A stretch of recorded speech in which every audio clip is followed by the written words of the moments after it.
شروع اللہ کے نام سے جو بڑا مہربان نہایت رحم والا ہے۔ اے پیغمبر صلی اللہ علیہ وآلہ وسلم، مسلمانوں سے کہہ دو کہ جب تم عورتوں کو طلاق دینے لگو تو ان کی عدت کے شروع میں طلاق دو اور عدت کا شمار رکھو، اور خدا سے جو تمہارا پروردگار ہے ڈرو، نہ تو تم ہی ان کو ایام عدت میں ان کے گھروں سے نکالو اور نہ وہ خود ہی نکلیں، ہاں اگر وہ صریح بے حیائی کریں تو نکال دینا چاہیے، اور یہ خدا کی حدیں ہیں، جو خدا کی حدوں سے تجاوز کرے گا وہ اپنے آپ پر ظلم کرے گا۔ اے طلاق دینے والے، تجھے کیا معلوم شاید خدا اس کے بعد کوئی رجعت کی سبیل پیدا کر دے۔ پھر جب وہ اپنی میعاد یعنی انقضاء عدت کے قریب پہنچ جائیں تو یا تو ان کو اچھی طرح سے زوجیت میں رہنے دو یا اچھی طرح سے علیحدہ کر دو، اور اپنے میں سے 2 منصف مردوں کو گواہ کر لو، اور گواہو خدا کے لیے درست گواہی دینا۔ ان باتوں سے اس شخص کو نصیحت کی جاتی ہے جو خدا پر اور روز آخرت پر ایمان رکھتا ہے، اور جو کوئی خدا سے ڈرے گا وہ اس کے لیے رنج و محن سے مخلصی کی صورت پیدا کر دے گا،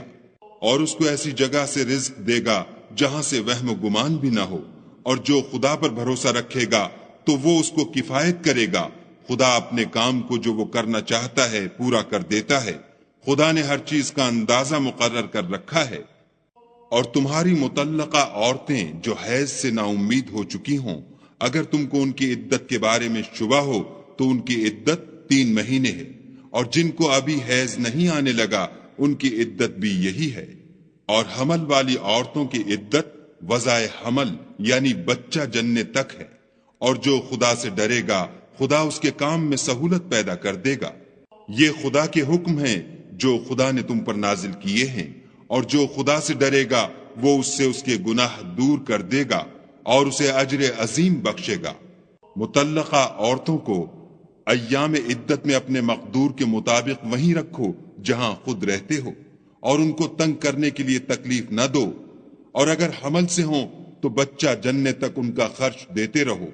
پھر اگر وہ بچے کو تمہارے کہنے سے دودھ پلائیں تو ان کو ان کی اجرت دو، اور بچے کے بارے میں پسندیدہ طریق سے موافقت رکھو، اور اگر باہم ضد اور نا اتفاقی کرو گے تو بچے کو اس کے باپ کے کہنے سے کوئی اور عورت دودھ پلائے گی۔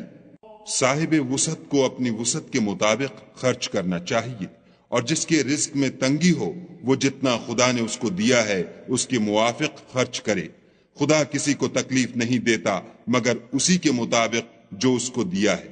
اور خدا ان قریب تنگی کے بعد کشائش بخشے گا۔ اور بہت سی بستیوں کے رہنے والوں نے اپنے پروردگار اور اس کے پیغمبروں کے احکام سے سرکشی کی تو ہم نے ان کو سخت حساب میں پکڑ لیا، اور ان پر ایسا عذاب نازل کیا جو نہ دیکھا تھا نہ سنا۔ سو انہوں نے اپنے کاموں کی سزا کا مزہ چکھ لیا، اور ان کا انجام نقصان ہی تو تھا۔ خدا نے ان کے لیے سخت عذاب تیار کر رکھا ہے۔ تو اے ارباب دانش جو ایمان لائے ہو، خدا سے ڈرو۔ خدا نے تمہارے پاس نصیحت کی کتاب بھیجی ہے،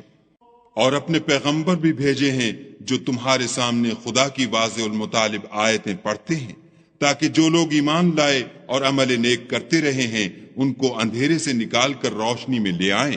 اور جو شخص ایمان لائے گا اور عمل نیک کرے گا ان کو باغہائے بہشت میں داخل کرے گا، جن کے نیچے نہریں بہ رہی ہیں، ابد الآباد ان میں رہیں گے۔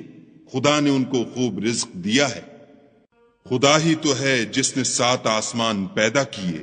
اور ویسی ہی زمینیں، ان میں خدا کے حکم اترتے رہتے ہیں تاکہ تم لوگ جان لو کہ خدا ہر چیز پر قادر ہے، اور یہ کہ خدا اپنے علم سے ہر چیز پر احاطہ کیے ہوئے ہے۔